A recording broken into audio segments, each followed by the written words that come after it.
This hidden Templar analysis deals primarily with the current contest for leadership of the British Conservative Party, but in doing so it also touches on issues of direct concern to American listeners, so, as always, there's something for nearly everybody. The two candidates for the Tory leadership, and hence for British Prime Minister, are Boris Johnson and Jeremy Hunt. Both are products of the English upper class, having attended top private schools and Oxford University. And while both of them are promising to deliver Brexit, both of them earlier in the year voted for Theresa May's fake Brexit deal that would have been no Brexit at all. Plus, of course, both are politicians, so even if we didn't know about their proven willingness to fudge Brexit, we know automatically that both will lie and cheat to advance their own careers and the interests of the globalist elite they represent. Each of them comes with a giant warning flag tied around his neck for those in the know. Boris Johnson was an avowed Remain Europhile, who apparently changed his mind just before the referendum and was appointed to lead the establishment-approved Leave campaign, which was of course expected and intended to lose. The fact that, in the end, Nigel Farage, a massive grassroots popular revolt, and the power of pre-clampdown social media created a Brexit majority, does nothing to detract from Johnson's track record as controlled opposition. Hunt, meanwhile, is even more blatantly a creature of the neocon, not-so-hidden hand occupation government of the United Kingdom. He is utterly obsessed with the key neocon projects of the privatisation of the health service and psychopathic and hysterical Russophobia. To give Johnson his due, one of his first moves when he was briefly Foreign Secretary was to publicly voice scepticism over the official elite party line about Syria and Russia. Sadly, his suggestion that we would do better to back President Assad in his war on Islamist terror, rather than trying to use Islamist fanatics as foreign policy proxies, didn't survive the barrage of liberal and neocon outrage that followed. But at least briefly, he showed that his personal instincts on the matter were reasonable. Indeed, in the last few days, we've seen continued neocon suspicion over his reliability in foreign policy matters surface once more. Anne Applebaum, a journalist and court historian married into the Kagan clan, and thus directly a part of the grossly misnamed Project for the New American Century conspiracy that gave us the Iraq War and the rise of ISIS, has alleged that Johnson would do a deal with Vladimir Putin. If only that were true.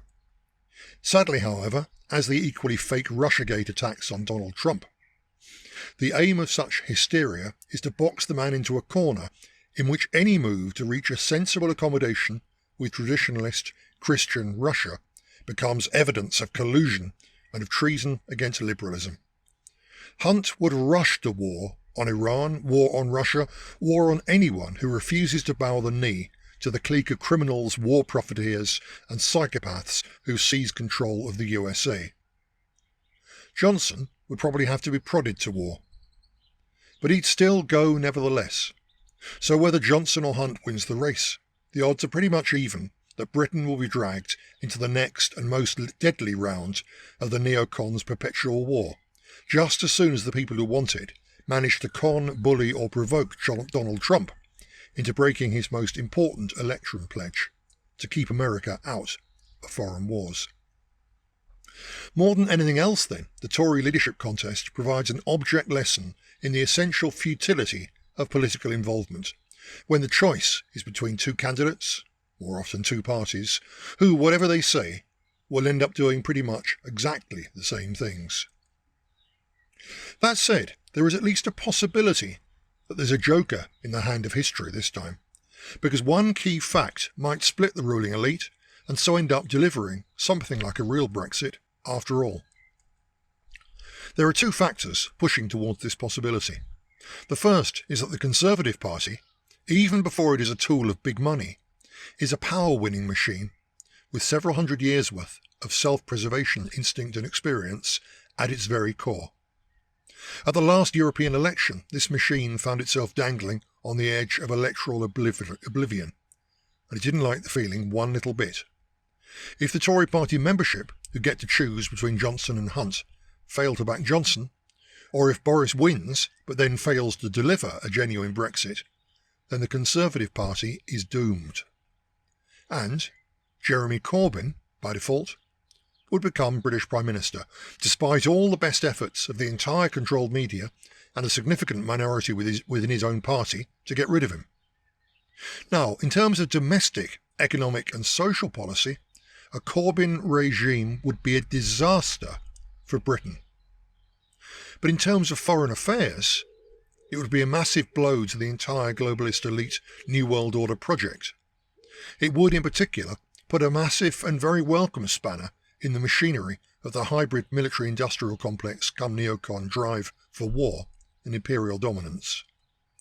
Rather than risk such an outcome, it seems entirely possible that at least sections of the ruling elite may reconcile themselves to a Johnson victory and a real Brexit. Not because they like such an idea, but because it's better than seeing Corbyn walk through the wreckage of a non-Brexit Tory party and through the door of number 10. Because if Johnson does offer, let alone deliver, a real Brexit, the electoral arithmetic changes instantly. At the subsequent general election, Nigel Farage's Brexit party would be irrelevant and totally unnecessary, as Farage himself would be the first to agree. "Our job is done," Nigel would proclaim, "so we will not be standing." This would leave the entire Brexit vote to back Johnson and his electorally reinvigorated Conservatives, while the Remain vote would be fatally split between Corbyn's demonised Labour Party and the Liberal Democrats. Johnson would clean up, with the Tories walking back into power for at least 10 years, and humiliated Labour then splitting between Remain Liberal Zionists and Corbyn's hardcore Marxist cult.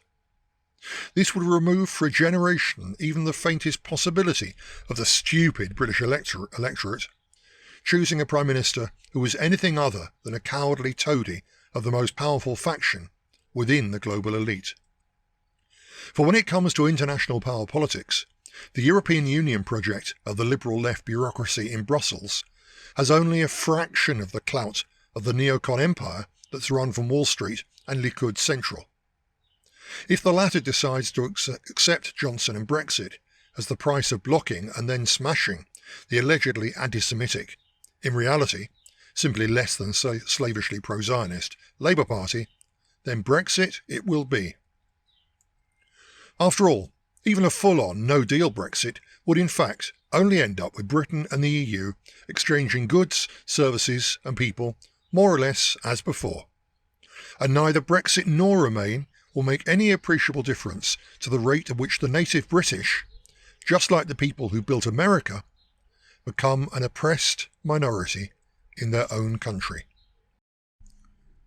Which is why the Templar message about the counterproductive and wasteful nature of party politics will become ever more important and compelling as the future unfolds. Because oppressed minorities don't become, or stay, liberal. They learn the hard way to organise, agitate and fight for their survival and their rights. And once our people rise and begin to do this, liberalism, and all its corruption, obsessions and sins, will be washed away for good. Deus Vult.